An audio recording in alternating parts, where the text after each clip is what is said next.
3, 2, 1. Samut-saring mga ilaw, mga musika at mga naggagandahang bulaklak.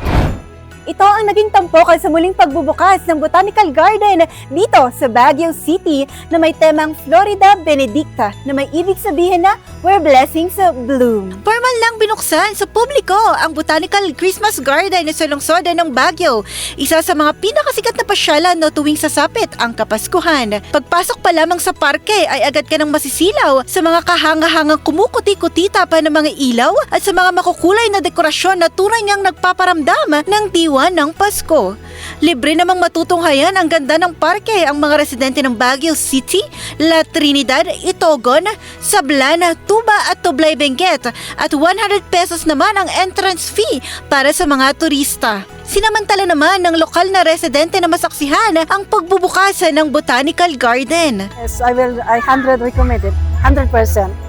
Because actually, I'm as a local, I appreciate it, and I'm what is that park goer? It's a really beautiful and a lot of flowers. At ilan sa mga turista ang namangha naman sa mga pailaw, dekorasyon at musika unang araw pa lang ng pagbubukasan ng parke. Sobrang liwanag, napaka-lively ng lugar. Dami mong mapagpapasyalan, mapagpipilian, tsaka napaka-instagrammable po. Ang Florida Benedicta Christmas Garden ay mapapasyalan hanggang March 7 sa susunod na taon. Kasama mo mula dito sa 103.9 IFM Baguio para sa IFM Christmas sa Pinas. Ito si Idol J.N. Calis, Tatak, RMN.